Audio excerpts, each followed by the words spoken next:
And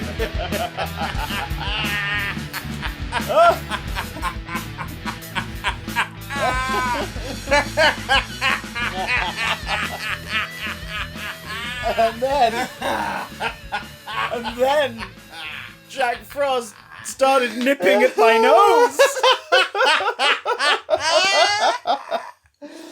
So I filed a police report and the hashtag started. So why was what hashtag Jack Frost? Hashtag Jack Frost is over party. No, Jack Frost has been over for many a year. I'll never look at carrots in the same way again. Jack Frost is the new insert name of celebrity who's been outed as a sex offender over the last month here. Hey, by the time this will be going out, Chris, we'll have a new government. That's true. I hope it's prosperous and I hope it's not Boris Johnson. Beneficial for all. Yeah. Yeah. It will be though, won't it? It probably will. I'm gonna eat gingerbread and fuck them. This is the world we live in. Nah. So. Hi, everyone. As you're listening to this, it's probably just been Christmas. Yeah, merry yesterday. This is going out on Boxing Day 2019, so depending on when you listen to this. Mm-hmm. You could be listening to this Boxing Day 2020. So no doubt. In which case, Jesus Christ, you got a backlog. Yeah. Got a whole year. Hope things are better over there. Oh boy, do I. I hope things get better, future people. I hope Jeremy Corbyn got around to watching his copy of Sill on Blu-ray.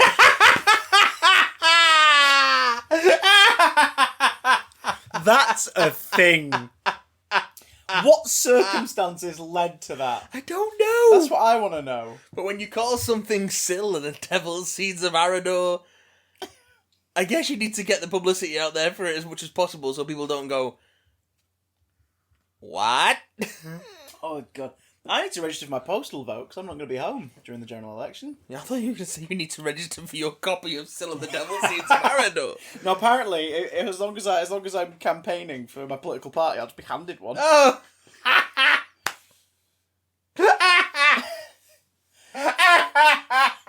Sorry, I think what you mean is...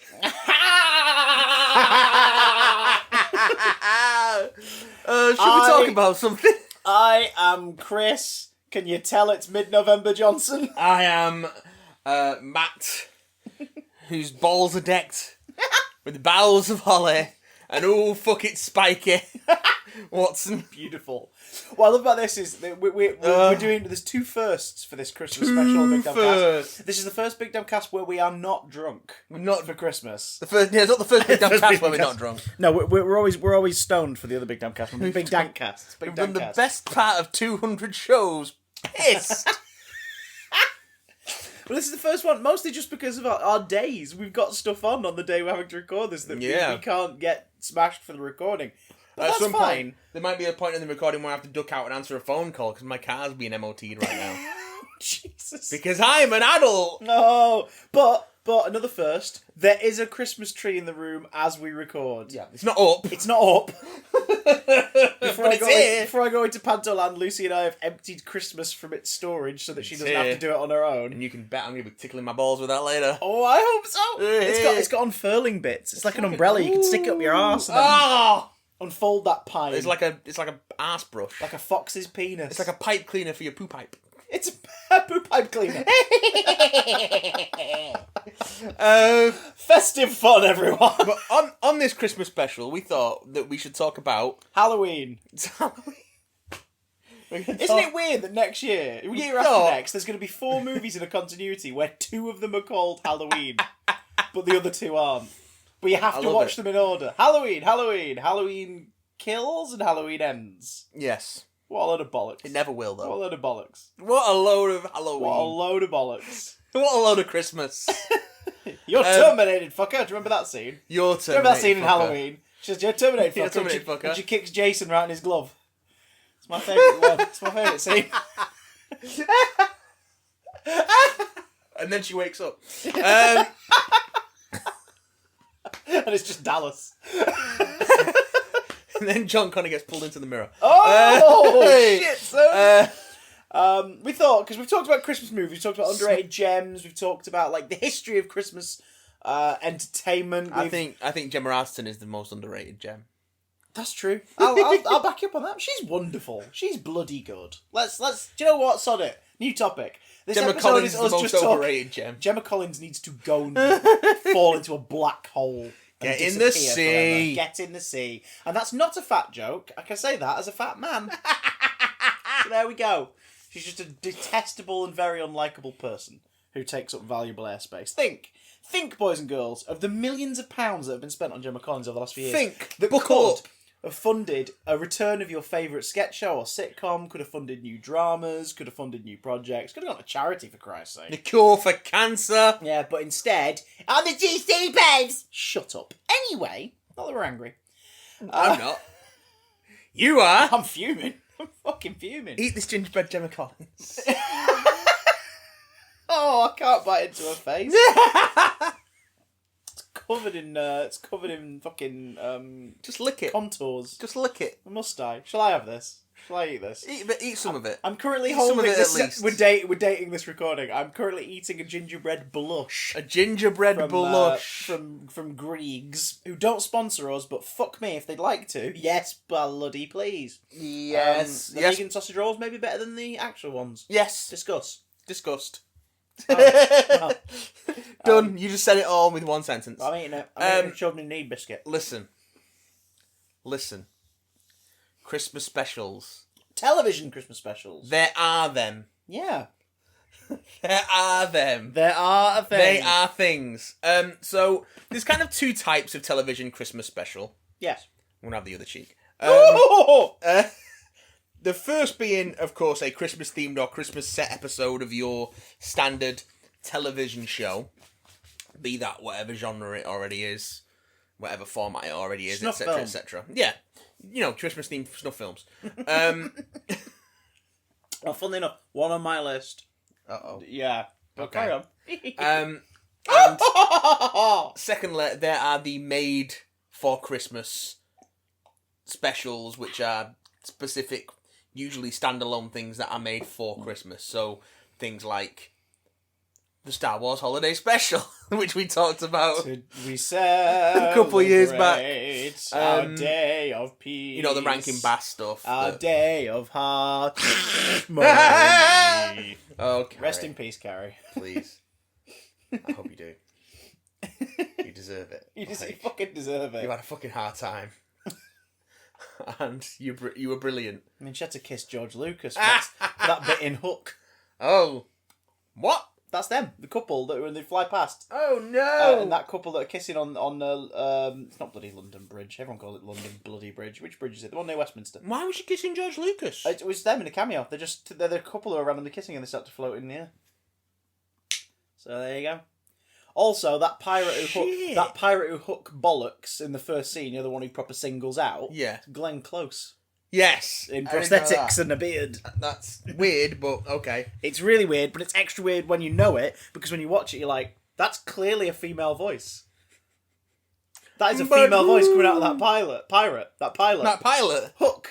None of these are pilots. Captain These are all part of established series. He drives Concorde and he's got pilots. Does Does Hook count as a Christmas film? I know we're going slightly off topic. No.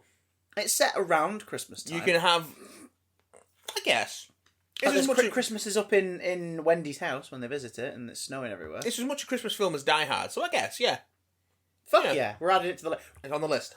Chris and Matt from last year add Hook to the list. Put it on there. Yeah. Add it to the list. Um, It's a film that I like, yeah. but apparently not many do. Apparently Hook is hated in the States. People think Hook is bad. Hook is not bad. I think it didn't do well at the box office. Hook is a wasted opportunity in many ways, but it's not bad. How is Hook a wasted opportunity? Because you spend the majority of the movie Yeah. with Peter, and you grow charmed by this fastidious... And precise? He's a killer of pirates. You spend some time... You spend time with Peter Panning, whatever his name is, Robin Williams' character, and you really want him to be himself, but then when he becomes Peter Pan... Peter Panhandler. He's a completely different character, and it feels kind of odd for that last sort of 20 minutes, and because then he kind of snaps out of it almost and goes back to being Peter Panning and still saves the day. But it's this whole thing of like, yay, here comes the character that we aren't actually invested in. It's really weird. It's like the end of Beauty and the Beast, when you're happy for them, but when he turns into Prince Adam at the end of Beauty and the Beast, you go, hang on, who's this? Do you know what I mean? Like, because you grew to love the Beast. That's the character you grew to love. Does Belle's Enchanted Christmas count as a Christmas special? Fuck that VHS. I guess it Despite having Paul Rubens and Tim Curry in it, fuck it. Or because, depending on your preferences. Paul Rubens fucked it at the back of a theatre. Oh no! Oh no! You said the magic word! Poor behaviour! Public masturbation. Who doesn't love public masturbation? Oh, wait, everyone. I'm sure there was a Christmas special of Pee-wee's Playhouse, but we didn't see that. What we're going to do today, oh, God. as this man was beautifully segueing before I came in with my wanky hook chack, Roo-fee-oh, is what Christmas specials, television ones particularly, are ones we enjoy. But also, like you said, it's either because they're a Christmas special or they are a Christmas edition of a pre-existing product. Christmas set or Christmas themed? Yeah! Sometimes both. You have a hefty list, Squire. I have a hefty list. Some that I just want to mention in passing. Cool. As While things you that were good. while you mention some passing, I'm going to eat Blush's face. Well, I'm a child in need. I think the first one... This biscuit will suffice. The first one I should mention just so I can get out of the way. Because there's at least one major part of it who is a fucking waste of time. And that's the UK Office Christmas special. Which is great for the Tim and Dawn stuff. But unfortunately a large chunk of it is Ricky Gervais. Who, as we all know, makes $130 million for every joke he makes.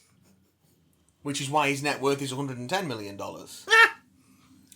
He identifies as a twat. Yeah, he does. No, everyone else identified him as a twat. That's the one, yeah. You can't name such a podcast, Ricky! Can ya? And come on here and say snide things to us?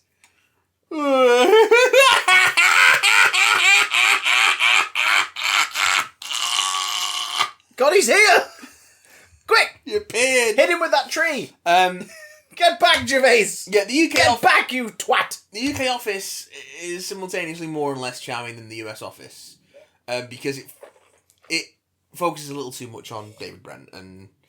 Which was fine for the time and fine for what launched it into things. We have to thank how it all went down because that's how we ended up with the American one, which I think both of us prefers the wrong word, but it's definitely the no, one it isn't. There it is. No, I prefer the US Office.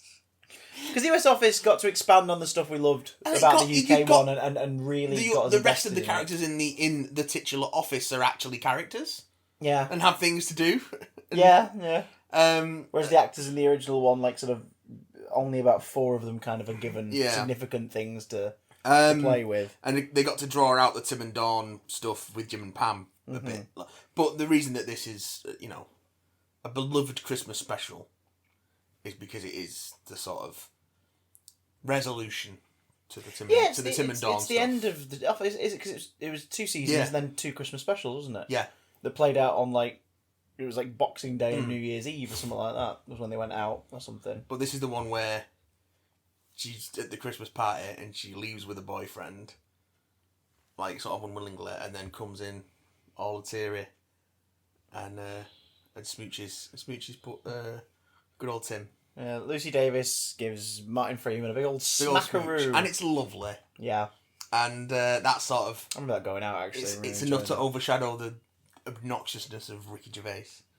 I mean, that's not to shit on the storyline stuff that happens to David Brent in those specials, because that is also quite touching and uncomfortable. But it's I'm also the more it gets harder and harder year on year to go back to anything with Ricky Gervais in, because I think I picked of all the uncomfortable touching that he does to himself while he name searches himself on Twitter. I think I picked the right time to introduce Lucy to extras then, which was about a year ago. Yeah, I was like, I know cringe comedy's really not your thing, but I really want you to see this. I mean, cringe comedy's really, really not my thing, which is why the stuff that I enjoy more out of The Office is the side characters. Yeah. And the Jim and Pam stuff. Cringe comedy works for me when it's farcical. So like Fawlty Towers or One Foot in the Grave or Curb Your Enthusiasm. It's why I can't watch Peep Show. People love Peep Show, and I can't watch it, despite the fact that I really like David Mitchell, because it's just painful. It's excruciating to watch. I do think I enjoy that more on a technical level. On a technical level and a writing level, yeah, absolutely, it's great. But I can't enjoy it because it's cringy. Because it's just so. It is so much cringe comedy. Well, if you can endure, that's why I'm not mentioning the extras Christmas special because it's not. I was going to say I am going to mention the extras. Yeah, do so. But simply because for fans of this show, because obviously that people listening to this going, I thought you were a geek podcast. Yeah, we kind of are. The extras Christmas special contains a glimpse. There is some stuff of a fake Doctor Who, and it went out in 2008, 2009. This Christmas special. So, David Tennant was the Doctor, and is the Doctor in these scenes. Of course. And it involves a funnily enough, a Sill-like creature played by Ricky Gervais. And it's played completely straight, but it exists in this weird thing where it's like, you've got the actual star, you've got some really interesting prosthetics, but you're making it look like it's everyone's archetypal vision of the show from the 70s, 80s. Wait. Are you saying that Gervais is reductive in his comedy? Maybe. but as a result, it ends up being this wonderful, weird, alternate glimpse into a thingy of like, if the show had just carried on but also still ended up with David Tennant and had deteriorated in finance and support in-house and everything over time. Yeah, that's so weird with things like that, where it's like, it's like if they were doing if they were doing the same thing with Star Trek, for example. Yeah. They'd make it look like 60 Star Trek, even if they were doing it in like 2019. Yeah, it's it would make it look like Discovery or Next Generation. They'd make it look like 60 Star Trek. It is very strange. But also, Ashley Jensen. She's amazing, and she's brilliant in all of extras, and she's great in pretty much everything she's in. So I took the extras Christmas special in there. Because why not? If I remember correctly, it's not the finale of it, but it is the last sort of story we got to see of it. I took the extras Christmas special in a hole. Could we at least save Ashley Jensen before it goes in the hole? Yeah, alright. She's lovely. She was a guest at CBBC once. She was doing bedtime stories for CBeebies, and because she was waiting around a little bit before they were recording and wasn't sure what to do, she noticed that we'd all come in and out of live, like rushing and all this, that, and the other. She made everyone a brew. Oh, that's sweet. She just made a tray of tea. She was like, I'm not sure how anyone takes it, but put some sugar on there and the milk on the side. Just, thought you lot might need it. You rushing around, working your asses off. It was like, well, I fancied you before. That's sweet. Now I'm absolutely in love with you. There's a great photo of me somewhere where it's her and Hacker posing in the office because she popped into the studio, and me in the background looking like I've been left out. Oh. Which is a photo I'll have tattooed on my forehead. Tattooed on your bonds. Beneath the word yamaged. Yamaged. Let's crack on with our TV Christmas special! So the other kind of Christmas special... Yeet. Are you quite finished? I'm down with the kids, sir. Are you quite finished? I'm down with the kids. That way we can mark this video suitable for kids. Fuck off. Fuck off, YouTube. That's if this channel still exists on December the 26th. Yeah, if they decided that we're commercially viable or whatever. Fucking hell. The other kind of Christmas special that we mentioned is, of course, the specially made for Christmas standalone thing. Piece of television. One of the... Bleak House. Like Bleak House. Yes. Or Crooked House. Yes, Bleak House, Crooked House. That's what we're doing. Yeah. Other house. Wonky House. Our house. In the middle of... Our house. Our house in the middle of our house. It's like the end of Legopolis. A Matryoshka story. Or the fucking time monster. They just keep walking out of one house and there's another house in the room.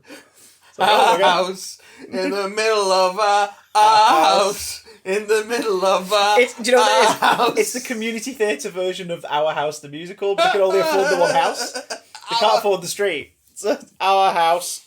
It's a house and it's a house. Our house. If our house has multiple our houses in the middle of it, or our house has multiple our houses with our houses in the middle of those multiple our houses all the way down. Right. I think I'm following. Does then that become a street? If our house falls in the forest and no one is around, does Suggs make a sound? Multiple recurs. Do multiple. That's his noise. That's that's my Suggs noise. That's my Suggs noise. Baggy trousers. He sounds like Bowie hopped up on on sleeping pills. What is Suggs if not Bowie hopped up on sleeping pills? I know it's going to fit. Was. Are you sure? Are you sure we're sober for this? I don't know what anything means anymore, and I'm kind of fine with it in a way. I'll be honest; it's the best way to be. Does an infinitely recursive our house tesseract make a street? Is what I want to know. No. Well, that's the first T-shirt on sale on the Redbubble. Get working on that, graphic designers. Our house in the middle of our house. Our house, but every time they say our house, another house appears. I don't know why that's tickled me so much. But one thing that did definitely tickle me, and I know why. God, I hope this goes the right way. In a good way, is Father Christmas. No, they became a Christmas Don't you mean fixture. Uncle Jones? Uncle Father Christmas. That was him in a costume, Matthew. Uncle Father Christmas. He said that he won't be on Strictly this year. So the Raymond Briggs adaptations became quite a Christmas fixture for her. Sorry. Became quite a Christmas fixture for a while. Yeah. Oh God. And the two that are... Oh, I enjoy in jokes that only two other people will get. There's been one of whom definitely doesn't listen to this. That's another blooming Christmas. 5 of them all in all. But the two that stick out to me are because I also had the original sort of comics. Although it's weird to call them comics because then they were, published as books. Yeah. But they're not picture books, but not thick enough to be graphic novels. No. But I guess they are graphic novels. Yes. Were the Snowman. No. Were the Snowman and Father Christmas. Maybe. Although, and they do such a good job of just straight up recreating Raymond Briggs' art. Oh, it's and the mood stunning, of it. Yeah. With that soundtrack. Is it Mel Smith who does Father Christmas in the Father Christmas one? I think I'm looking it up right now, so I'm pretty sure it is. Does wonderful narration. They're referred to, the books are categorised as panel books. Panel books. Yeah. Okay. I don't know what the fuck that means. I guess that's a way of saying it's not a comic. It's not a comic book. No, it's not a comic book because it's got Jimmy Carr in it and it goes out on Channel 4. Oh God. Let's have a little gander. Whose laugh is worse, Jimmy Carr's or Ricky Gervais? Ricky Gervais. Ricky Gervais is because Jimmy Carr's comes out of him like it's a surprise. Plus, him being weird with his taxes one year is less egregious than Gervais normalising transphobia and non-binary judgmental states of mind. Jesus Christ, Chris, don't get so triggered.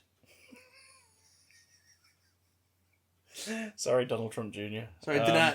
If he's still around and not in jail by the time this goes out. Did I offend you? Good. Because I'm an atheist. Yes, so am I. So am I, Ricky. That means I don't believe in anything. Cool, Ricky. That's nihilism. Cool, Ricky. Guess what? I don't grab people and scream that in their face, you twat. But it's alright, because he takes photos in the bath, so... I'm Sid James now. Sid Gervais. Indeed, it was Mel Smith in the UK playing Father Christmas. Oh, they changed it for the... In the US, it is William Dennis Hunt, who's the Klingon Huraga in Deep Space Nine. He was in Babylon 5. He was in Frasier. Oh God! Known as in his role as Emperor Wang in The Perverted in Flesh Gordon and Flesh Gordon Meets the Cosmic Cheerleaders. Wow! The sexploitation movies. Wow! You ready for this? Oh, wow. A heavily sanitized American... So, for those who don't know what we're talking about, The Father Christmas, like with the book, was turned into an animated TV film, and it's beautiful, and it's wonderful, and it's really daft, and it's great, because it's one of the few depictions of Father Christmas as a grumpy fucker.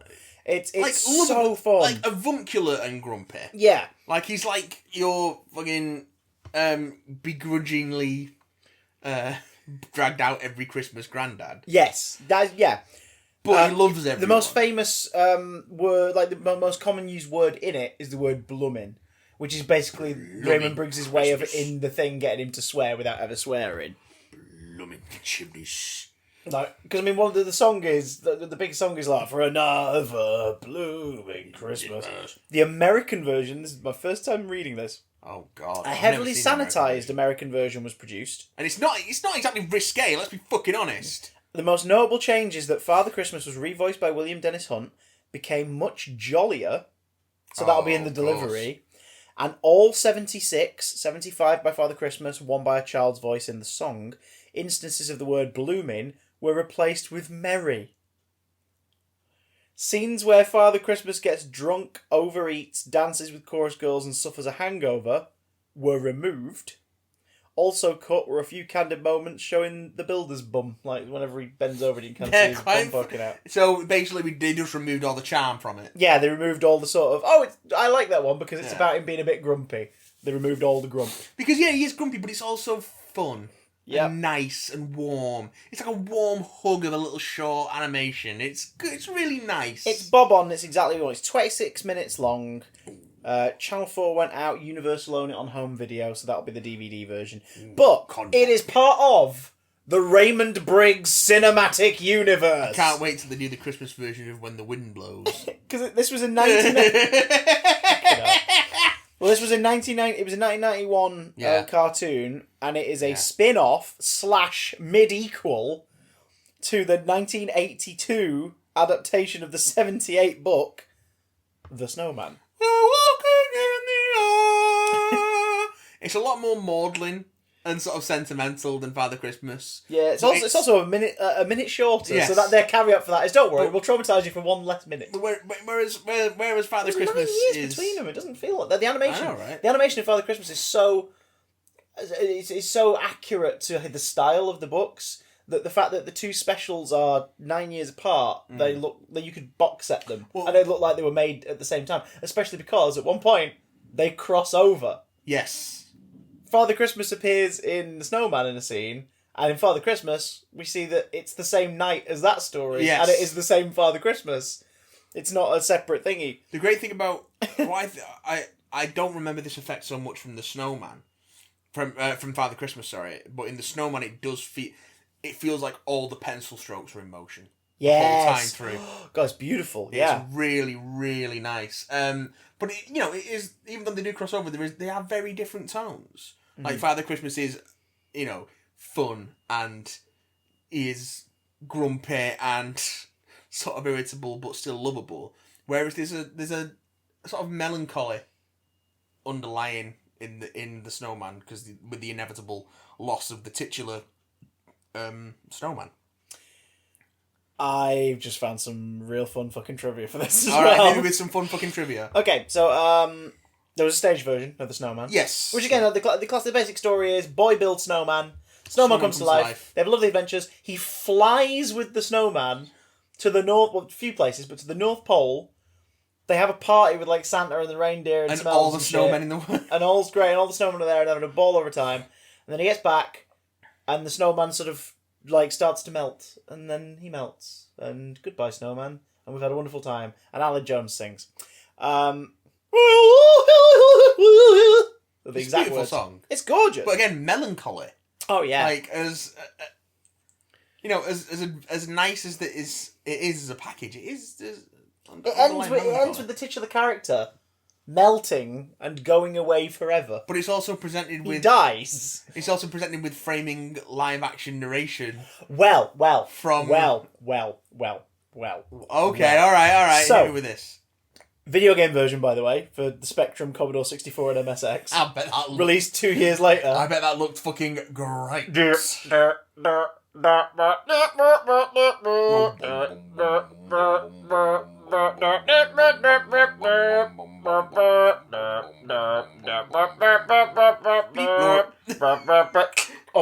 crashed.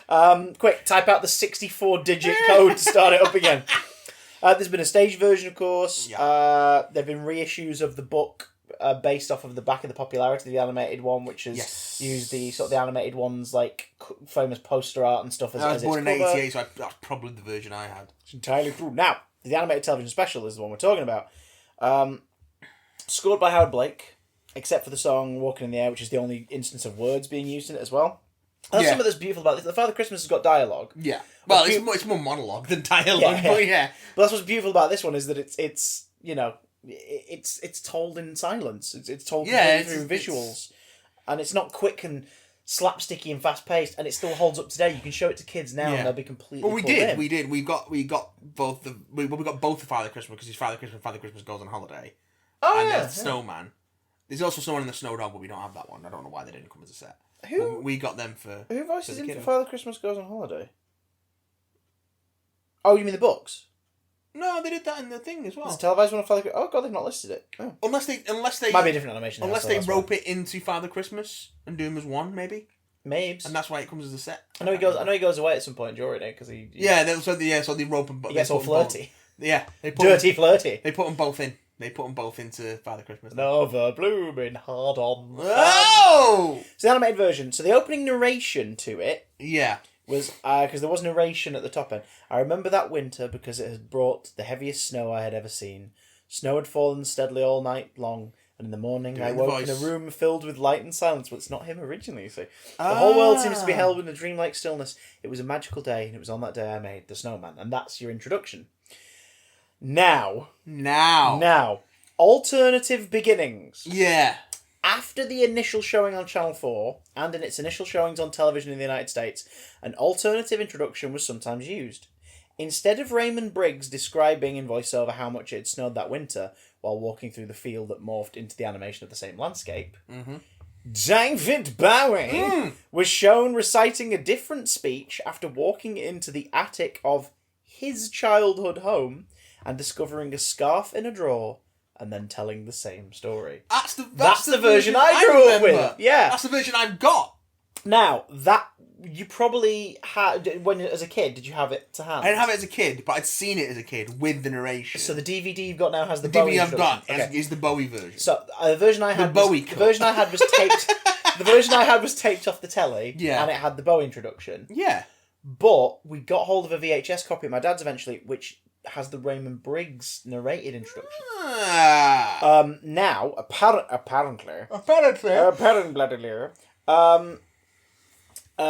let's have a look. Scarf resembles the one given to him close to the end of the film. Here's interesting. The scarf close resembles the one given to the boy at the end of the film. The Universal DVD set, The Snowman and Father Christmas, released in the United Kingdom in 2000, and reissued many times since, uses the Bowie opening. Despite being featured on the packaging, some of the United States DVDs from Sony Pictures Home Entertainment don't have the David Bowie opening. So that's weird. Imagine picking it up and be like, it's David Bowie! Really weird. To celebrate the film's 20th anniversary, Channel 4 created an alternate opening, directed by Roger Mainwood, with Raymond Briggs' interpretation of Father Christmas, recounting how he met the boy as well as mentioning how heavy the snow from that winter had him grounded. Comedian Mel Smith reprised the Father Christmas role for this opening. This version is also cropped to 16:9 widescreen. Now I have vague memories of that. Stop cropping that shit. I have vague memories of a version beginning with animated Santa giving it a prologue. So I must have seen that one go out in 2002. Channel 4 used this opening from 2002 until Mel Smith's death in 2013, when the Bowie introduction returned, returning the film to its original aspect ratio. The 30th anniversary Blu-ray does not use any of the openings. What the fuck? But includes all three as a bonus feature. So the Blu-ray version has fuck all at the top, but if you want to watch an introduction, you can. I don't understand that. Don't get it. Why wouldn't you just have all three as an option rather than not have anything at all? I don't know. It's like, you can have mash, you can have chips, or you can have fucking nothing. Well, I guess the answer is fucking nothing. And also, you were talking about like the pastel-y quality of it all. Film was produced using traditional animation techniques. consisting primarily of pastels and crayons. So the reason why it has that illustrated look done so well is they went, let's just do it that way. Let's just illustrate it with pastels and crayons. Which is why it looks like everything's constantly in motion. It's beautiful. It's a really beautiful piece. Yeah, apparently the background artist used the same stuff, but they were the ones who kept the skeleton of it. And then everyone animated over the top of it. So normally you'd have like sort of very loose, kind of schematic-y looking things or whatever, and instead they were like, no, we'll do it with the same stuff. So that's probably why there's multiple layers of it all moving. It's gorgeous. What I'm basically saying is the snowman's great, and you should bloody watch it. Whichever intro you desire. And or read it. Did you know I was a little boy one day? The snow was so heavy that one time I had to wear a scarf and nothing else. I had to wear a scarf and nothing else. I had to wear a little red scarf. And the snowman took me into the sky. All my friends have melted.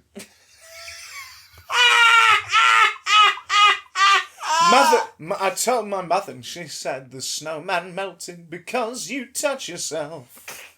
God has taken him away. The snowman left you just like your father did. God has taken my snowman away because I played with myself today.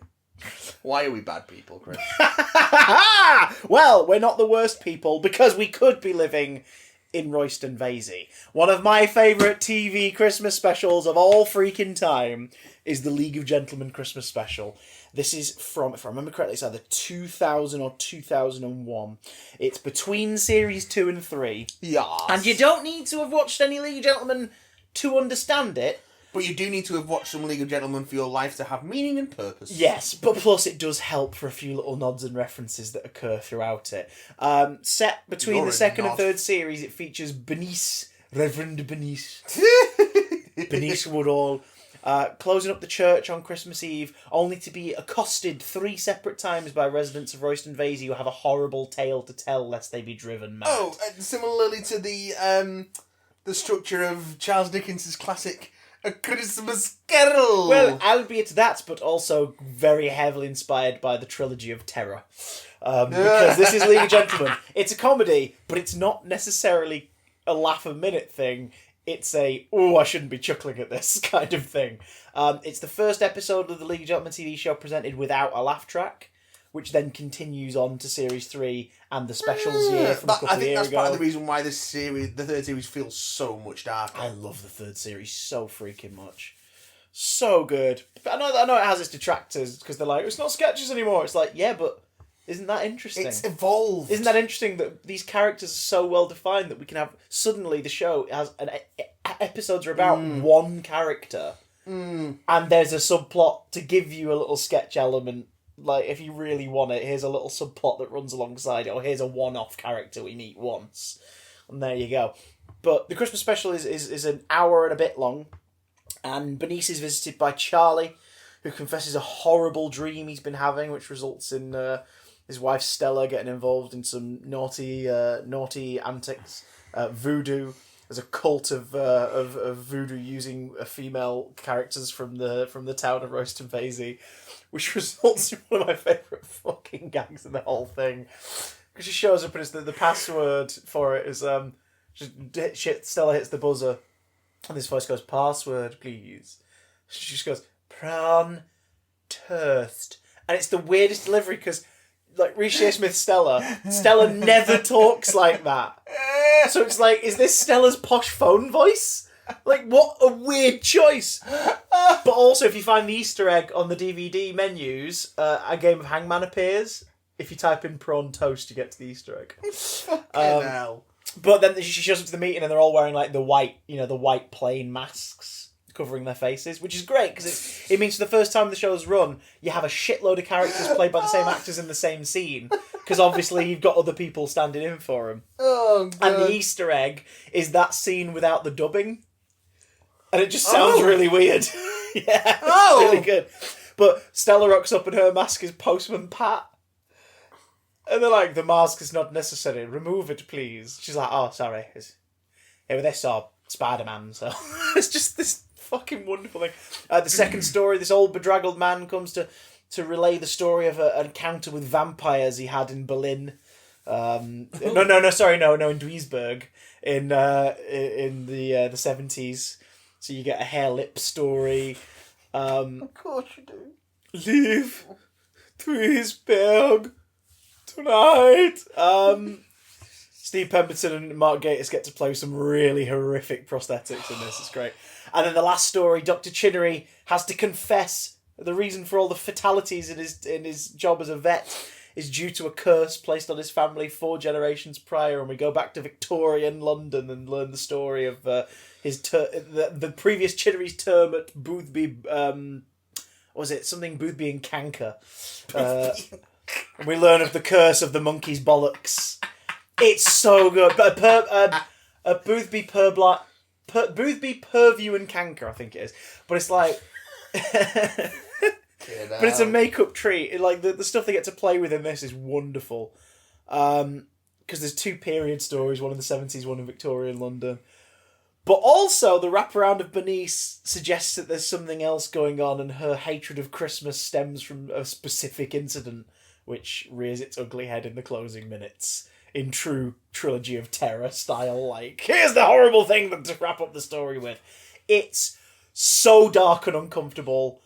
Because it's the League of Gentlemen. Yeah, it's absolutely the single darkest episode of that run of the original run of the show. Yeah. Like, there's darker things happen over the course of the show, but just for an hour of, this is really horrible to watch and sit through. It's really dark, but fuck it, I'm laughing my arse off. It's so good. Sort of proto Inside Number 9. And if you want to, we'll get back to that. And if you want to follow it up, their second live tour, The League of Gentlemen Are Behind You, is also another Christmas special that I really like, because it's the first art. It's the only DVD that we have definitely watched every Christmas for like the last 7 years. Because like with me doing Panto, usually Lucy and I get to see each other a bit on Christmas Day, and the only thing we've full on picked to watch every time without fail has been The League of Gentlemen Are Behind You, because it's just ridiculous. Nice. The first half of it is Legs Akimbo have been hired to the theatre company have been hired to put on a community nativity, or as Ollie Plimsolls calls it, communitivity, based on this book, the Bible. No, it's not Harry Potter, but it's a bit Harry Potter if you think, a bit like Harry Potter if you think about it. There's a boy in here who can do magic, except he doesn't have any glasses. They didn't have them then, and he doesn't have a ginger friend. Yes, 12, mate. It's fucking great. He goes to the council to pitch, like, doing a Bible story for Christmas. And they said, like, story of Jesus, King Herod killing the firstborn of every family. They said, Mr. Plimsolls, can we stop you there? I said, you can't. I want to fill this stage with dead babies! I didn't get the job. But their loss is your gain. It's so God. good. So the first half is people auditioning for the communitivity, people getting ready to go and see it. So you get characters like Hair Lip and Lancer runs the joke shop and all these characters popping up in the first half. It ends with everything going to shit during the dress run at the end of Act 1. And then Act 2 opens with a voiceover saying that tonight's performance of Royston Vasey's Communitivity has unfortunately been cancelled. Instead, please welcome the Royston Vasey players as we present our one-off pantomime, Cinder Dick Gets Wood in the Seven Pussies. And the second half... Fuck off! And the second half is just a panto, but obviously not for a family audience. No! So this one breaks the continuity. It's just a panto using characters that haven't been on stage yet. So, like, Pauline is the dame. And she makes a big thing of being like, now, I know, it's a bit last minute. Normally the dame is a man dressed as a woman, but what are you going to do? For those listening at home, it's Steve Pemberton playing Pauline. It's like Mickey's in it. They bring in Barry Baggs. Do you remember the subplot in Series 3 of the debt collection agency?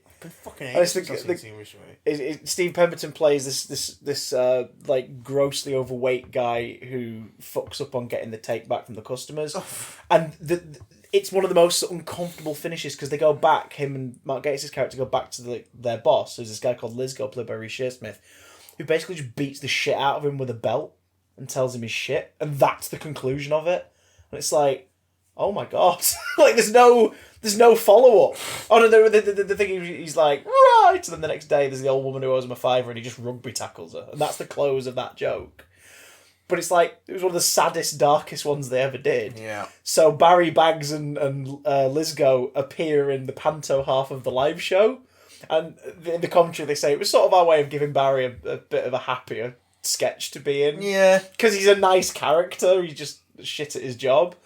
So in this, there's the classic kind of like, oh, you owe me £100. It's like, right, okay, 1, 2, 3. It's like, oh, you have many members in your family? Yeah, I've got lots of brothers. How many? 14, 15, 16, 17. Oh, yeah, that kind of thing. It's a classic kind of one of them routines. It's really nice.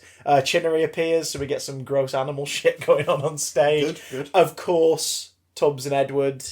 Hilary Briss and Papa Lazarou all make appearances in the... Papa Lazarou specifically playing the villain, Papa Abernazarou. Fuck! Oh! It's so good! It's so fucking good. So yeah, I recommend Leave Your Gentleman Are Behind You. Fuck off. Do you want to... Shall I talk a bit... Do you want me to talk a bit about Inside Number 9? Should we segue into it while you mentally recover? Fuck off. Yeah, you may as well. They are linked. Inside Number 9, which, is by Reece Shearsmith and Steve Pemberton, the anthology horror comedy drama series, has a Christmas episode. It was aired as a Christmas special. It's the start of Series 3, and it was aired on, like, the week after Christmas on BBC Two, and then the rest of the series went out a month later. It's called The Devil of Christmas. And what's really fucking great about this one is it's just an old sort of portmanteau horror kind of thing. It's them dipping back into their love of that genre. Yeah. It's shot like an early 1970s made-for-TV drama. Like, right down to the look of it. In real life, they used those older cameras to shoot it, just so they didn't have to do too much digital fuckery. They're like, no, like, let's just get hold of some knackered cameras from the mid-70s and film it like that. It's as hammy as you like. It's a rich family who've got some marital troubles and stuff going wrong with one of the kids. Go to a lodge on a big holiday, and there's a sort of exaggerated, like, a foreign guide who's helping them settle in, played by Reece Shearsmith and all this, where they just go to this cabin ski lodge for a week. And they're dealing with all this shite in their lives, but meanwhile, weird shit begins to happen that may or may not have something to do with the Krampus. But about 5 minutes... Guillermo del Toro? Yeah. I didn't know he was in this! No. He's everyone's favourite Krampus. Okay. This Krampus is much less favourite-y, friendly, nicey, lovely, warmy. Films don't get matey, but by God, we love him. I just fucking love film. About 5 minutes in, the commentary starts. Oh God! Where this moderator is talking to the director of the special. And they like rewind a scene for a moment to go back to something he missed. Oh God! And the commentary, like the director's voice is such a wonderfully recognisable voice. It's Derek Jacobi, and it's like, oh, this is great. Oh. And it's just, you sort of like, okay. Derek Jacobi. Wasn't expecting it to be... Okay, because Inside Number 9, for those who don't know, the basic premise is that every story takes place in or around something that would be inside a number 9, be it a flat number, a house, a property box, an exhibition hall, things like that. And in this case, number 9 is the lodge. Yes. In the television drama. By the end, though, it does even more shit where you go, oh, good Lord. I didn't think this was where it was going to go. Okay. I won't say anything else, but if you like your Christmas to end on a really uncomfortably dark note, watch The Devil of Christmas. I really need to watch more Inside Number 9. I think the complete 4 series I know so the far first are on Netflix 3 are now. definitely on Netflix. And I think the fourth... If it's not on there yet... it might be on iPlayer. Oh, yeah. Might be on iPlayer. Yeah. Which means you can also watch... Oh, you've already seen it, because we talked about it, but... that was the Halloween, so good. the live one's on there as well. So good. New series starts in the new year. Oh, excellent. So I'm really happy about that. Freaking love Inside Number 9. What do you love, Matthew? With your dreams in mind? Aside from tickling the dog, who's turned into an absolute wet sack of floppiness next to you at the moment. Seeing as we're on a bit of a... Oh, she's gone. Again, this is one I haven't watched for ages, so it's not one I can talk too much in detail about, but it is a good one, because it's the only appearance of, I think, of Victorian Blackadder. It is, of course, Blackadder's Christmas Carol, which is a reverse Christmas Carol with Blackadder.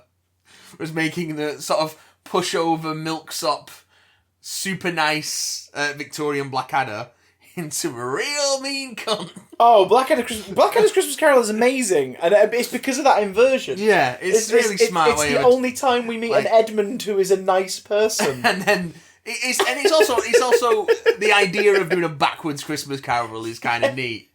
And it's got a great guest cast of like Robbie Coltrane. Robbie Coltrane, I always remember from that. Miriam Margolyes. I think is it Jim Broadbent playing Prince Albert? Yes. Yeah, Miriam Margolyes playing Queen Victoria. And yeah, just all builds up to that very sad after he's had people coming in and taking everything he owns for Christmas. It just builds up to the climax of everyone coming in for more stuff and him telling him to fuck the fuck off. What happened to the milk of human kindness, sir? It's gone off, Baldric. It's just... Again, that's definitely going to be repeated at least... It must be at some point. At least twice. It must be. Christmas. And also, I'm happy to say that it now appears pretty much in every collection of Blackadder. Yeah, because it's not really attached to any of the series. Yeah, a lot of the collections in the past have just included Blackadder, Blackadder 2, Blackadder the Third, and Blackadder Goes Forth. Yeah. But every collection nowadays tends to include Blackadder's Christmas Carol and... Back and Forth? And Back and Forth, yeah. Which was the Millennium Dome produced special, which then got a commercial release on Sky. Back when Richard Curtis actually wrote funny things.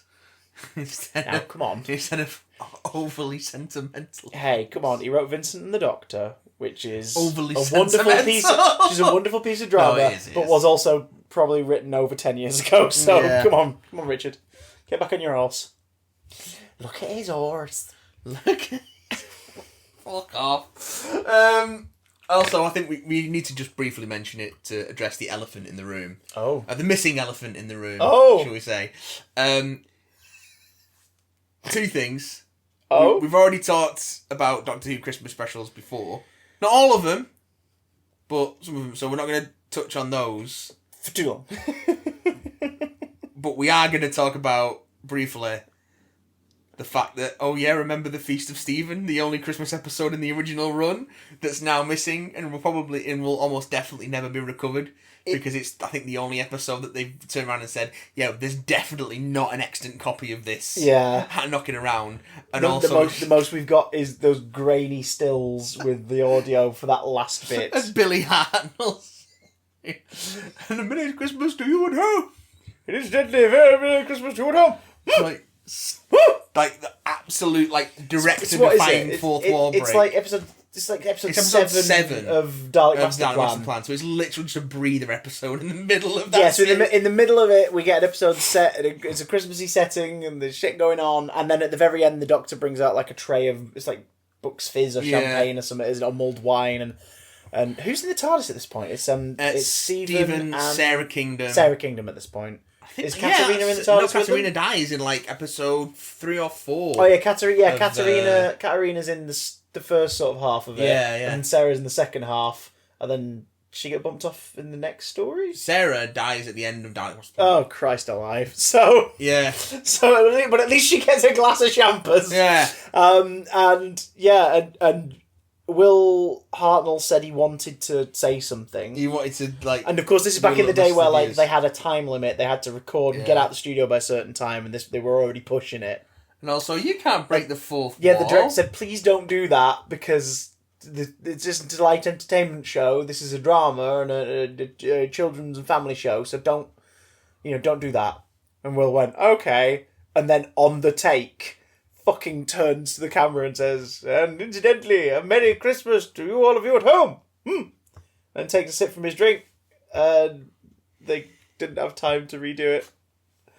And I'm glad that they didn't. I think that's fucking wonderful. Imagine being a kid in, was it 1965? Yeah. Imagine being a kid back then and Doctor Who turns to the camera and wishes you Merry Christmas before the episode goes off. You don't see him for a week. pretty good. That's fucking great. Come on. Pretty good. I'd like it if Doctor Who experimented with visual storytelling styles a bit every now and again. I'm one of the people who's not a huge fan of Listen, but I love that it opens with him just addressing camera and talking to camera for 2 minutes. Like, it's like, cool, sure, like, whatever. I remember quite liking Listen. When the show's existed, like, it's a show that its setting is not limited because of the character and how the character travels and everything. Yeah. So why limit the narrative style to the same style every episode?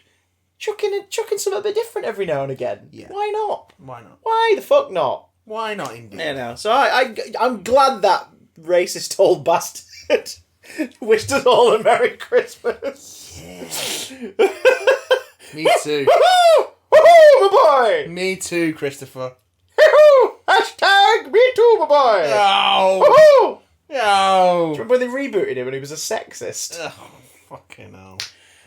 Oh, good lord. But yeah, and also, like, because we were looking at the Doctor Who Christmas specials and everything before, Unquiet Dead is technically a Christmas episode. Yeah. It's set on Christmas Eve. I It's about Charles Dickens. I was racking my It's brain. about ghosts at Christmas and Mr. Sneed and Gwyneth. I was racking my brain and I couldn't think For of shame. any... For shame. First proper mention of the big bad wolf. You're the big bad wolf. Eve Miles is glorious in it. The guy who plays Mr. Sneed's bloody brilliant. Yeah. Chris and Billy are great, as fucking always. As always. And Simon Callow as Charles Dickens is wonderful. What's not to like? I mean, if you hate the Welsh... Who doesn't? Rocky Dar. We're kidding. We love the Welsh. No, we're being facetious for comedy. We do love the Welsh. We just couldn't eat a whole one. Hey. So, yeah. We love the rarebit. What's your favourite Doctor Who Christmas special, like the ones that currently exist? I think we've talked about this before. Quite I possibly. can't remember what I said. So I'm going to go ahead and say... Probably the Christmas Invasion. For me, it's Christmas Invasion or Christmas Carol. I don't like Christmas Carol. I like Christmas Carol quite a bit. I don't like it at all. And I'll tell you for why. It's the only one of all the Christmas specials that actually sort of feels like it specifically is a Christmas special. I don't think I actually... The rest of them just put them at Christmas and Christmas things happen, and that's fine. But that's the one where it's like, Christmas is a setting, Christmas is a big part of this, we are harking to one of the most famous Christmas stories ever in a very, very obvious way that actually thematically happens in the story. Yeah. And also Catherine Jenkins. Yeah. No, granted. I don't think I actually really like any of the post Runaway Bride Christmas specials. Voyage of the Damned's great. Voyage of the Damned gets Voyage of the Damned gets better. better. Runaway Bride. Yeah. Voyage of the Damned gets better and better with every revisit for me. That's me because getting... it's so dark. It's so dark. That's me getting mixed up in terms of which ones are which. That's why. You're not big on the next Doctor. It's got its high points. It's got a giant Cyberman. That's pretty cool. And End of Time Part 1 doesn't really count, does it? No. I mean, it does. It takes place in the week up to Christmas, and it gives us one of the most used gifs around Christmas time ever.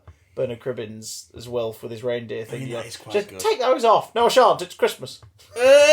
Which is bloody wonderful. That is bloody wonderful, actually. I don't think there's any other Matt Smith ones I like. No. Hate Doctor and the Widow and the Wardrobe, because the message at the end is, don't worry, your dead parent will come back. Yeah, it's a bit weird, isn't it? It's just an odd one. There's There's nice stuff in it. Who was it? Who's the lead in it? Claire something. Or am I wrong? I can't recall now. But like she and Matt... Claire Foy? No, Claire Foy. Claire Skinner? Maybe. Yeah. She and Matt have some really nice back and forth in it that's quite good, but apart from that, it's just, ugh. It's a waste of Bill Bailey, and... It is a waste of Bill Bailey. The kind of tradition of In the same comedy way actors being kind of misused. Nick Frost. Yeah. Last Christmas, I would hate less if the ending wasn't such a cop-out. Yeah. If that had actually been the ending it was originally meant to be. Yeah. Like, it would be... I'd respect it a lot more as a result. I'd respect it, period. I don't like Twice Upon a Time. I don't like... No. Time and the Doctor that much. What's the other Matt Smith one? The Snowmen? I like the Snowmen. The problem is now, because of how much I don't like Clara. Oh yeah, the snowman is actually all right, isn't it? But it's sort of a waste of Ian McKellen, Richard E. Grant, and Yeah, and begins the downfall, because it's like the second version of Clara that you meet, and like Oswin, she's really interesting, and then we meet Clara, and she's the least interesting of the three. Yeah. It's like, oh great. Governor's Clara is great. I feel like that concept kind of fell on its ass. Yeah. And, God, what else is it? What's the other Capaldi one? Last Christmas, Twice Upon a Time, sure he's got another one. Dr. Mysterio. Oh, and The Husband's a River Song, he gets 4. I don't like... Mysterio's fine. I don't like that one. And Husband's a River Song is fine. I like one scene in Husband's a River Song. I like one scene. And it's the bit where they're held up at the thingy interrogation thing at the table. Oh, the yeah, trade. Yeah. That's done really well. And the ending of it is really nice, where she's like bollocking him and basically being like, she's ranting that he's not there and he's fucked up again and this, that, the other, because he's always there for me. And this, that, the other, and that slow realisation finally of, oh, yeah, it's you. Alex Kingston's performance at that moment is glorious. The way she just kind of dawns on her face and she just looks at him. And it's the only time where I don't want to puke, where a character overuses it. And he just goes, hello, sweetie. And it's like, oh, this is so good. This is great. It's a shame the rest of this episode is a thing. Yeah. Feast of Stephen is the best Doctor Who Christmas. Greg Davies being criminally underused. Yeah. Misused. Yeah. They get these like comic names for the Christmas specials and always fuck it up. With the exception of Catherine Tate and Ruby Bride. Yes, which is great. But then she's better later when she comes back. Granted, but for that one-off, that character of Donna, who is just a one-off, works really well. They actually do a good job of not falling into the same trap that Moffat fell in every time he went up against it. Yeah. And in the Christmas specials of, like, we've got this actress who's known for a certain thing, let's just have her do that. Yeah. Or alternatively, just be shouty. Best use of a guest actor in a Doctor Who Christmas special. I think it's probably Sarah Parish as the Empress of the Rachnos. Yeah, because she just goes for it. Yeah, that's and is having a fucking ball doing it. It's pretty great. I'm not gonna lie. It's a damn fine performance. Pretty great. Close second is a tie between Kylie Minogue's Astrid and oh my god, I said her name like a minute ago and I've already forgotten it. Catherine Jenkins. As what's her face? Fucking Gambon was in that. He was good in it. He was good. He got to play something that no other actor really gets to play in the show, which is we see a character as much as change as his past is being altered. As much as I like Sharks in the Fog, I don't like Christmas Carol. He says he gets the psychic paper out and he says that, don't worry, I'm a mature and responsible adult. The kid says it's just squiggly lines. He's like, oh, finally, I lie too big. Hey! There's so many nice little... And I love the fact that the Ghost of Christmas Present, the Ghost of Christmas Yet to Come, ends up being younger Kazran seeing his older self. Yeah. And the Ghost of Christmas Present is a hologram of Amy in a fucking policewoman's uniform because she's having a kinky honeymoon, being projected down to basically be like, look, we're all going to fucking die. People are going to die on this spaceship. I'm just here to show you that. Can you hear those noises? That's the noises of everybody crying. Like, families are on this fucking thing that are going to die because of you. That's it. Bye, you twat. Like, that's her Christmas present. Goes to Christmas present. Like, bye, you twat. Input. I love it. I do love the montage of them revisiting her every year. Where he's like, Merry Christmas! Like, opening the door, and it's just this brief montage of, like, young Kazran getting older and the Doctor with him, and they're all just wearing slightly different things each time. Matt Smith is so good. He is. He was so good. Oh my god, he's great. He was a good Doctor and I liked him. Should we talk We'll about... always remember when the Doctor was him. Because his tenure was mostly terrible, but he was consistently excellent, god damn it. Should we talk about... No. A Christmas special that is even darker than the Gentleman and Inside Number 9 ones? Muppets Present Letters to Santa? No, we should talk about that.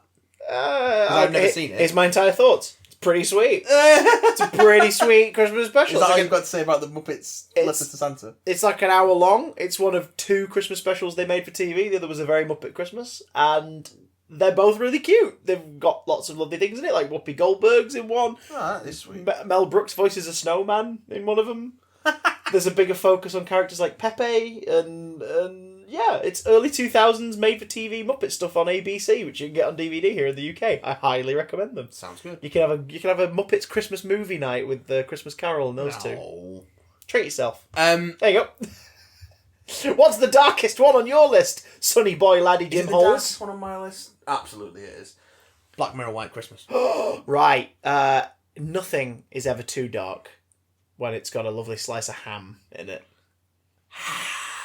Who is it? It's Rafe Spall and John Hamm. Yeah.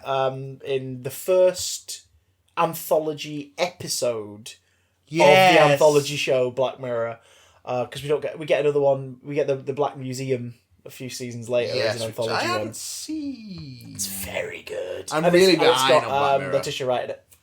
Oh yeah, okay. Yeah, it's really, really good. I'm going to bring up the cast for White Christmas because it's very good. Well, I know one of them because one of them's a friend of mine. Hey! Undergoes a horrible story. It's the main wraparound is two gentlemen in this cabin. Yes. And they're having a conversation. And implied to be in some sort of like winter, like Arctic or Antarctic. Yeah. Research thing. And Rafe Spall's character, like, it becomes evident over the conversation that Rafe Spall's character doesn't actually quite know why he's there. Yeah. And doesn't really know what's happening, but it felt familiar. And John Hamm's a very friendly, lovely, wonderful, talkative dude who's sort of trying to get stuff out of him. And he starts telling him these stories.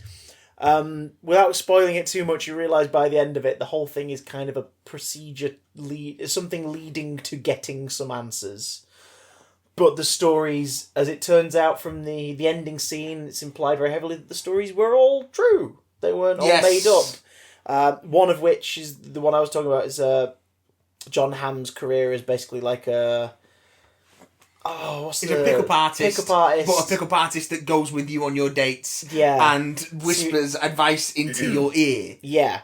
And a lifestyle coach, shall we say. The young fellow that he spends his time with is played by Rasmus Hardiker. A.k.a. my dog Nasha. And that one is... I mean, that's already uncomfortable because it's the world of, like, dating and someone being really insecure and nervous. But the conclusion of it is fucking horrible. It is. I'm trying to remember what the other two stories are. One of them is about blocking people. It's a social media thing where you, like, block people out of your life. It is... Rafe Spall is blocked.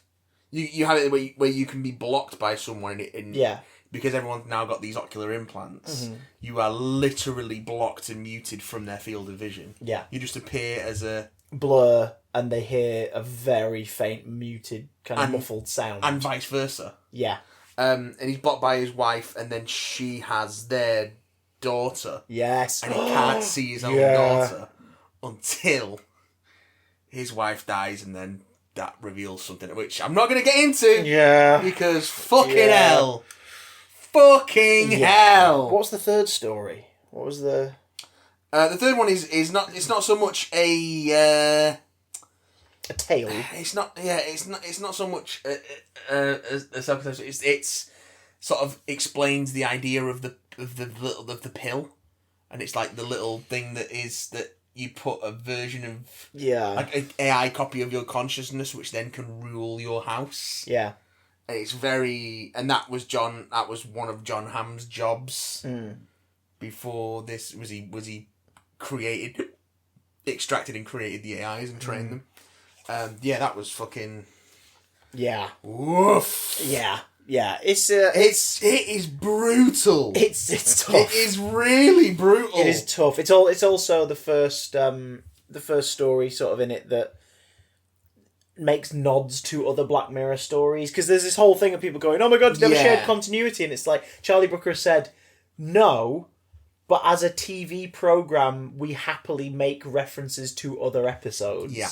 Because we're proud of everything we've made, and we like the idea of little Easter eggs. Fucking great stuff. Black Museum in series 4 or 5 confuses that even more, because there are direct references in that to previous stories, but it's the setting of that one is ambiguous enough that it's like, yeah, this one could exist in a world where some of them all existed in the same world. And it's confused even more by Bandersnatch. Yes, Christ. Basically, the show likes to reference itself. Yeah. Sometimes within in-universe things, or sometimes just with like visual nods and cues. But White Christmas it was the last Channel 4 one as well. It was the last original run. Series 1, 2 and White Christmas. Yeah, of course. After that, it became... a Netflix show. Although it's now starting to get physical releases. Netflix tend to do that, don't they? After like a year, they hold it back quite a bit, but yeah, they do that. Because I'm waiting for all the I'm waiting for all the MCU ones to drop to a reasonable price, then I'm going to snatch them up. So that I've got them on Blu-ray. So if it all goes to shit, I can just stick Luke Cage on whenever I want and watch it. Do you have another one you want to talk about? Shall I rattle off a few quick ones from my list? Well, I've got a little quick one, not specifically. There was quite a few of them, and it always tends to come back for more every few years. What's that? Vicar of Dibley's a bit of a staple of Christmas, isn't it? Yeah! Vicar of Dibley is a sort of a Christmas staple because it finished... It had a Christmas special, if I remember correctly, before it ended. Yeah. And then it came back for like a Christmas special, and it's had like an Easter or a New Year's one. But whenever it does return, it returns at Christmas. For those who don't remember, it's a sitcom starring Dawn French. That's all you need to know. Dawn French is wonderful, and it's a sitcom with her as the main character. Vicar of Dibley. And she... they probably won't do any more now, actually, though, thinking about it, because the actress who played Alice passed away, hasn't she? Yeah. I think a couple of the... some more other members of the cast have also passed away since, I think. Is Roger Lloyd Pack with us? I think he might... You know what? Oh my god, are we about to look at the list of the dead? I'm about to Google... Oh, here we go. Is Roger Lloyd Pack still alive? Don't know if he is. Yeah, it might have been a couple of years ago. Oh god. For those who are confused... He passed away in 2014. God damn it. Roger Lloyd Pack was Trigger in... whatchamacallit? Trigger in All Fools and Horses, and was... for our nerd listeners, he was John Lumick in... Rise of the Cybermen, Age of Steel. From beyond the grave. How will you do that? From beyond the grave. Yep. Yeah. Sorry, Budget Davros, what? Oh, God. So there is that! Well, Vicar of Dibley's always a fun one, and again, those repeats circulate like Billy-O around Christmas time. Father Ted, A Christmassy Ted, is another one I want to read. Fuck Graham Linehan. But Father Ted, A Christmassy Ted... Yeah. Is probably one of the strongest episodes of that show's 3 series run. From what I remember, it's got some pretty good fucking gags in it. Oh, God. Well, like I said to you, the one that stood out to me the moment it even came to mind is the entire bit where briefly Ted and Dougal end up they're in a department store and they just end up in the ladies' lingerie section. And they realise where they are and they're like, oh, God, we need to get out of here. It's like, this is a whole... one person spreads the word that a priest was stood around the ladies' underwear section. That's a scandal. So it turns into this sort of like them trying to get out quietly thing, like crouching behind stuff, and they keep running into priests and vicars. Oh, fucking hell! And but like 2-3 minutes later, it's crossed over like an hour's time, and they're still stuck in there trying to find a way out. And there's like a group of about 20 of them, and it just turns into a massive homage to like Platoon. Predator, like it references directly. It's Escape like, oh from the my lingerie god, section. It's that alone is worth watching it for. It's so bloody well done. I'm trying to remember the lead actor who played Ted. Can't remember now, but he's phenomenal in that scene. Yeah, and it's worth watching just for that. But in the spirit of #thanks Graham, if you can get hold of it by borrowing it off someone. Or buying a second-hand copy from a charity shop. Or in some way that isn't going to give Graham Linehan residuals. Yeah, go ahead. We encourage it. It'll probably be on all 4 at some point. Yeah. Give it a watch on there. They'll probably get paid for that. A Christmassy Ted. But, you know, you've got to do what you've got to do, haven't you? To watch A Christmassy Ted. Come round to mine. I'll put the DVD on. We'll all watch it together. Christopher, can we have a moment of recognition? Must we? For the late, great... Roger Lloyd Pack? Rick Mayall. Yes, of course. Fucking hell, yes. And the season 2 episode of Bottom entitled Holy, in which a baby erroneously left on outside the boy's front door is mistaken for the Messiah, and Richie, as a virgin, believes he is Mary, with his blue towel draped over his head one of his fingers stapled back on. Of course. That is an episode which has some really, really good visual gags because it's got the cutting off of the finger and the spurting blood. Yeah. It's got the fucking the spicy sprouts, and everyone's explosive flatulence. This is the one that opens with Richie dressed as Father Christmas trying to put Eddie's presents. Yes, and God rest you, merry gentlemen. Let nothing you dismay. Remember. And the portrait of Richie that Eddie does. Fuck yes. Oh God. It's For any of our younger listeners who've never watched Bottom, please watch Bottom. I think it's all on Netflix, and it's not. It's one of a lot of the humor. Some of like the pop culture references have aged it. Oh, absolutely. A lot of the even just the references to alcohol. Yeah. Like who the hell drinks Drambuie? Drambuie anymore? The one with, that's one of my favourite episodes of television ever. The one with the stuck up the top of the Ferris wheel. Yeah, so good. Well, yeah, well, because one of Eddie's Christmas gifts is an empty mini bottle of Malibu. Yeah. It's an empty mini bottle of Malibu and a toilet roll tube fashioned into a play telescope with an image of Sue Carpenter. Yeah. Oh, that's not aged. No, definitely not aged. But Bottom's excellent. It's a living Looney Tune. A lot of the pop culture references with the actual results of the violence. Yeah. The jokes that are timeless are the slapstick violence. Binge Bottom. Watch. That's what I did. A couple of days after Rick Mayall died, yeah, I was having a particularly low day, so I just stayed in bed for most of the day and watched all of Bottom. Not a bad shout, to be honest. Let's be perfectly fucking honest. Oh, Rick. Thanks, Rick. Thanks, Rick. Hashtag thanks, Rick. And then binge the live shows, because they are next level. They are a biblical experience in themselves. Are something else. Especially because on every recording, it's usually Adrian Edmondson did something to fuck Rick Mayall over. Yeah. And in, I think it's the second one, it results in a 15-minute improvised sequence that just comes the fuck out of nowhere with him dealing with him trying to trip him up. Don't bother with Hotel Paradiso though. Watch Hotel Paradiso at the end of your marathon as you're falling asleep. Because it's not if you want to see a young Simon Pegg's nipple ring getting ripped off, watch Guest House Paradiso. There's no other reason to watch Guest House Paradiso. It's not great. They're great in it, but it's not great.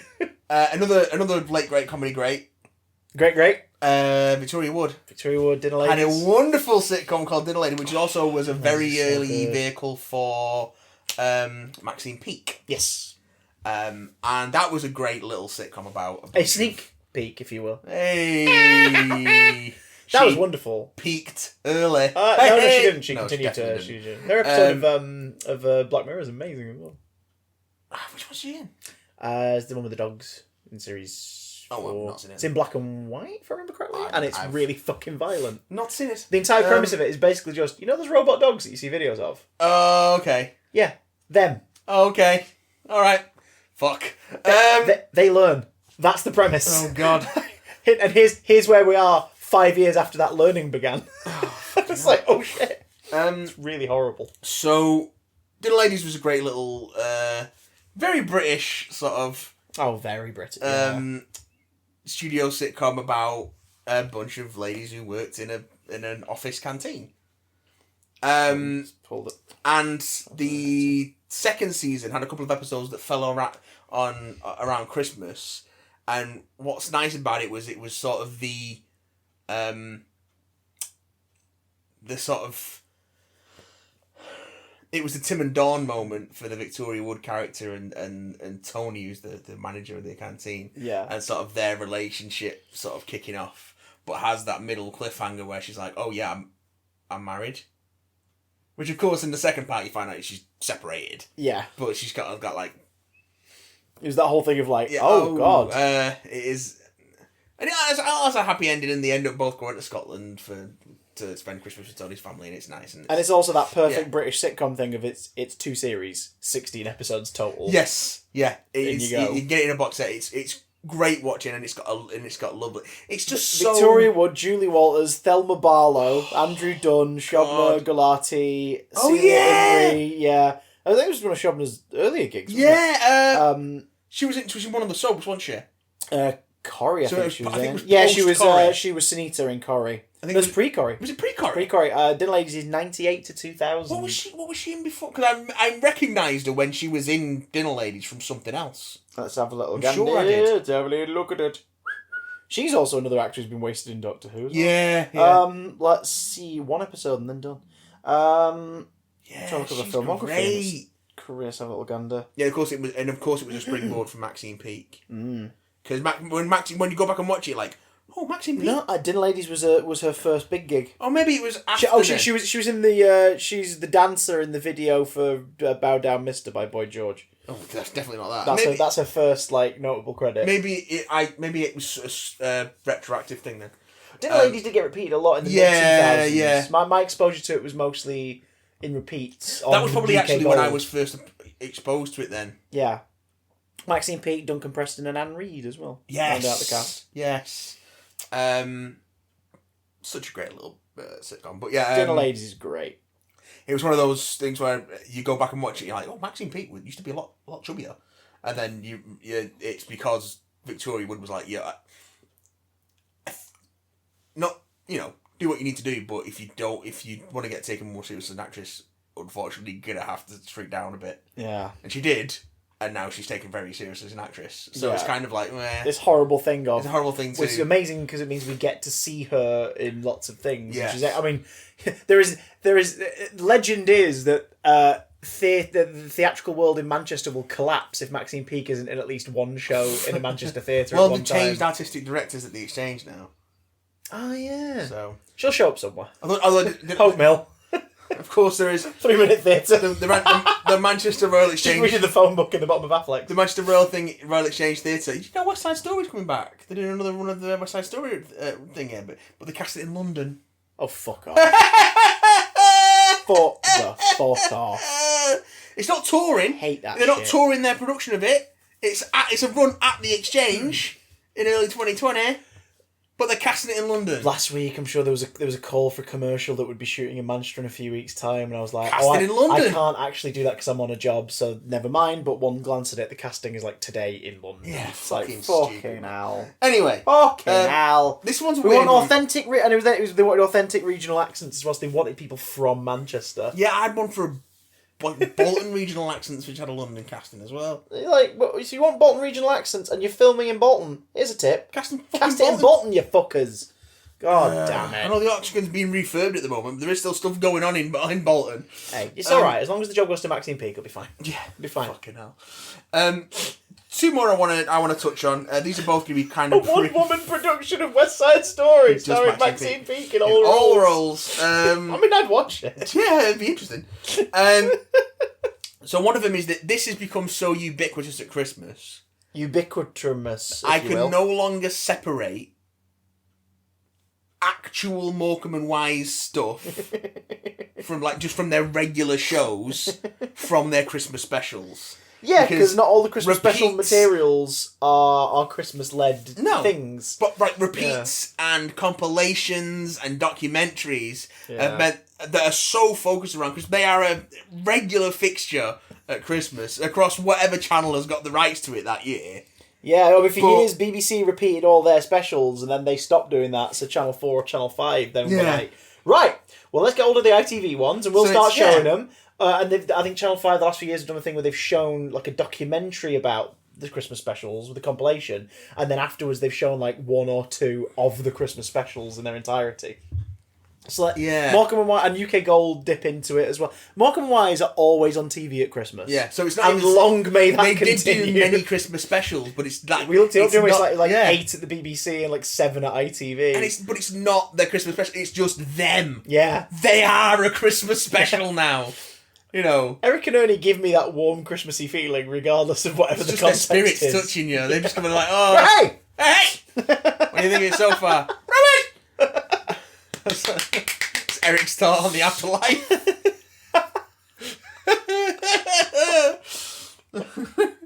But it's okay because Ern gets to put on all the plays what he wrote. Yeah, every single one. But even in heaven, They can't see the joint. So, hey! So that's just a Christmas fixture now. But the last thing I want to touch on, as a little curiosity, is one of my favourite TV shows. And it's a weird pick, because there are not one, not two, but three Christmas episodes of The X-Files. What the living fuck? Across 2 seasons. Wait. What? That means one season has 2 Christmas episodes. So the first pair is actually one basically in season 5. They're one of their Myth-Arc 2-parters, which was a common fixture of the show structure. Fell across the Christmas week. Okay. In the States. So they had Christmas Carol and Emily, which is only vaguely Christmas themed. Because basically... But it's spinning out of the first one. So they're called Christmas Carol. The first episode is called Christmas Carol. And then the next one's Emily. Because the girl who is the subject of the Christmas story Carol episode is called Emily. Oh, okay, yeah. And the whole thing is like, so at the end of season 2... Towards the end of season 2, Scully's sister, Melissa, is killed. Spoiler alert! Mistakenly, I know, for a right? 30-year-old season of a mistakenly of a drama sci-fi series. Someone goes to kill Scully, but mistakes Melissa for Scully. Oh, okay. And so Melissa's killed instead of Dana. And Scully takes the weight of that from that day forth. And then there is a girl who appears in Care, who is supposedly Melissa's secret daughter, but then they do a DNA test, and it's not Melissa's daughter. She's not Scully's niece. Yeah. She's Scully's daughter. Holy shit. Okay. And the idea being that she was created from the eggs that were harvested from Scully when she's abducted during season 2. Christ alive. Alright. And of course she's an alien-human hybrid, and there's the shape-shifting alien hunter played by Brian Thompson comes along and it does spiky necky things, and then Emily dies at the end and no one's left with any answers. Boilerplate fucking Myth-Arc 2-parter. Yeah. There's this thing that could blow the North conspiracy. There's an alien-human hybrid, and there's the alien bounty hunter, and there's the ice pick thing that he stabs people in the back of the neck with, and then they melt into green goo, and all the evidence is gone. Scully starts to bond with Emily, but then Emily gets sick. She's poisoned by the bounty hunter. And, but Scully gives her... Because one of the big things in the show is Scully's Catholic faith. Yes. Even in the face of everything, she still kind of clings to it. And because she bonds with Emily, she gives Emily her crucifix necklace. Mm. And then after Emily dies, they're like, well, we can use that. And then they're sort of burying her. I don't remember how they get around to it now, but for some reason they think it's a good idea to open up the coffin. And the coffin is just sacks with the necklace. Jesus. Guess what? What? Never comes up again. Really? I mean, they've rebooted it twice. All the time. Well, because later on, Scully and Mulder have an actual child together. Oh, Christ. Nat comes up again in season 11, but by the time season 11 rolled round and was getting there, I was like, I just don't care anymore. Neither does anyone else, by all accounts. But except whoever wrote those middle episodes where it gets all weird and... Yeah, well... But the real oddity is an episode from season 6 called How the Ghost Stole Christmas. The what the fuck? How? Is this a Raymond Briggs book that we forgot to mention earlier on? How the Ghost Stole Christmas. Will Mel Smith's Father Christmas appear in it? In which... Dubbed by an American sexploitation actor. And...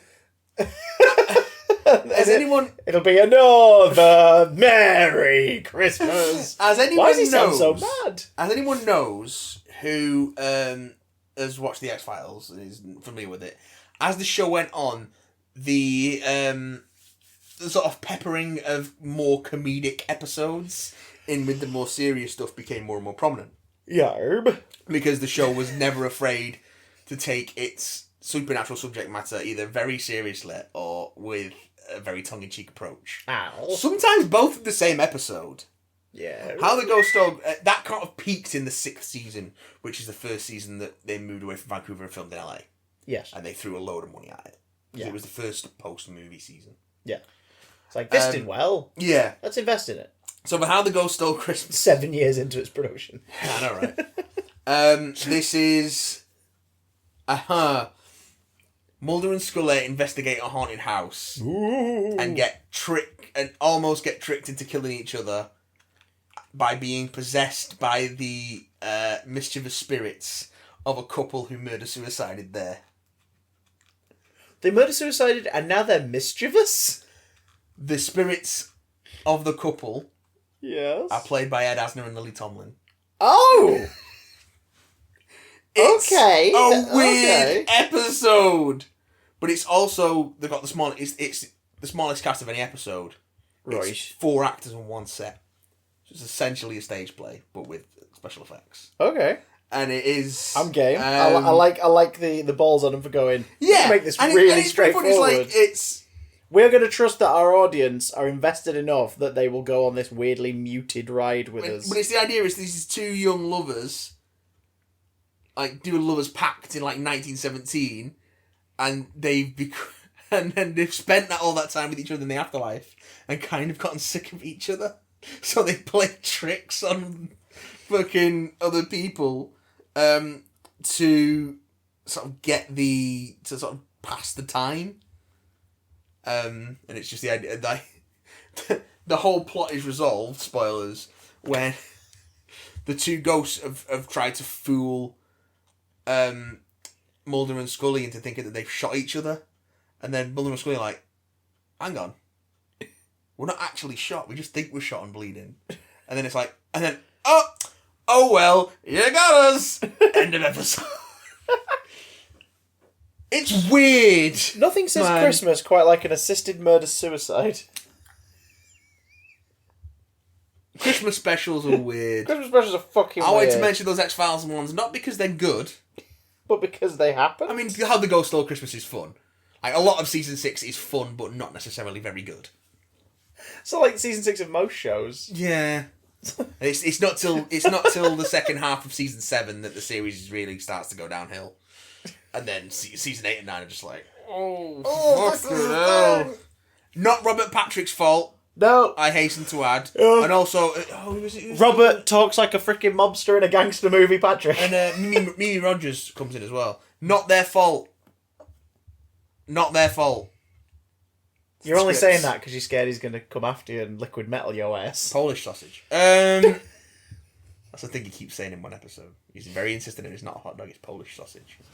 Are we back to the Flesh Gordon films? Wow. Who could say? Who could say? The evil Emperor Wang. But hey! Hey! Look at us. 2 cats. Sat here on Boxing Day, November the 15th. Thanks for joining us for our magical mystery tour through the good, the bad and the weird. And TV a Christmas bunch of Christmas specials. We might do some more of these. I might hunt down some Christmas specials. We'll track them. And have a look at some of them. What are some of your faves though? That's what we want to know. There's a bunch of Dad's Army ones. Oh god, yeah. One of them has been completely wiped. But the other ones are still around. Because Dad's Army, there's a lot of other shows that you don't think have been affected by the wipe, the great BBC wipe, as much as Doctor Who, because they're not as sort of their fan bases aren't as rabid. Yeah. But a lot of early BBC shows got that. Oh, I'm gonna have to take this, Christopher. Be a love. And see the people out. I shall indeed. Merry Christmas all! I love you all! Whilst Matt goes to speak to Father Christmas, I'm going to ask you guys for the gift of giving this year. If you want to support the show, head to patreon.com/BigDamnCast for exclusive content and rewards based on which tier you go for. Not only that, you can support us just by spreading the word of the Big Damn Cast. We're on Twitter, @BigDamnCast. We stream on twitch.tv/BigDamnStream. And you can, of course, subscribe to us and listen to us on Spotify, YouTube, SoundCloud and Apple Podcasts, or wherever you get your podcast provider. But please use those ones, the analytics are easier to read that way. Merry Christmas to all, and to all a good X-Files went shite. Goodbye!